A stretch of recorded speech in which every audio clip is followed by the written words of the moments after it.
sometimes life seems too inconsistent with hope.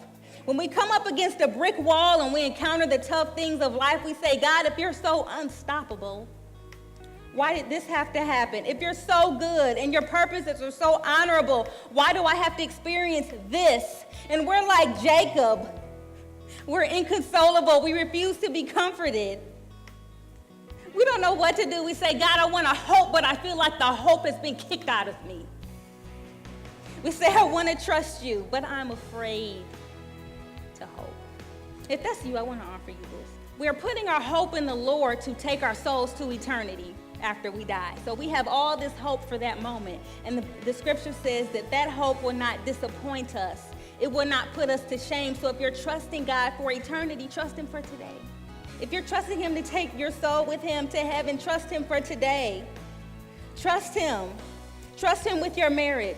Trust him with your singleness. Trust him with your kids. Trust him with your finances. Trust him with your light bill. Trust him with your Christmas gifts. Trust him with your job. Trust him with your career path. Trust him with your mortgage. Trust him with your school.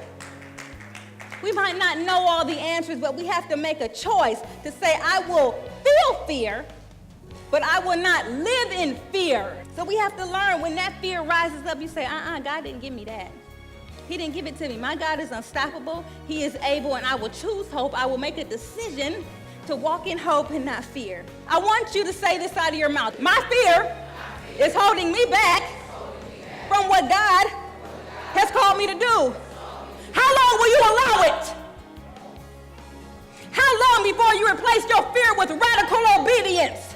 How long before you take every thought captive and make it obedient to Christ? How long before you put a Philippians 4:8 filter on your thoughts where you only think about what's true and honorable and just and lovely and pure and commendable? How long? How long is it going to take before you realize that obedience is not the absence of fear? It is refusing to let the fear rule you. How long before you learn how to do it scared? Before you learn how to do it anyway?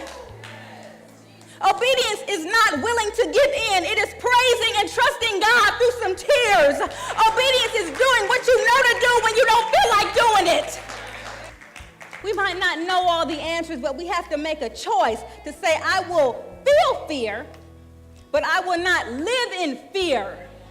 I will not dwell there. I will not live there. This is not my home. This is not my address.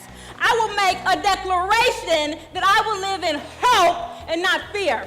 I thought it was absolutely amazing. God moved in our hearts. God moved in the hearts of the women here. So many people said they were blessed tonight and they look forward to the next one. Because God is unstoppable and I'm his child, that I am unstoppable, and that despite every situation that may come my way, every trial, every tribulation, every hardship, that through his spirit I'm able to press forward, and that in him I have hope.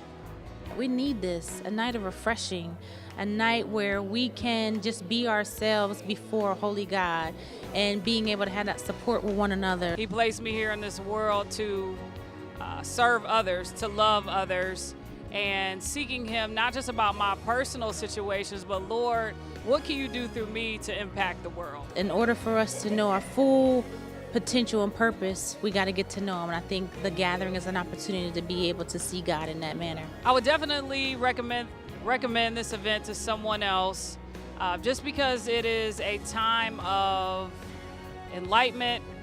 It's a time of fellowship and rejoicing. It's a time to just reflect on the Lord's goodness and reflect on, Lord, what can I do to grow in you? I'm always leaving feeling invigorated, revived, and just ready to go out and change the world.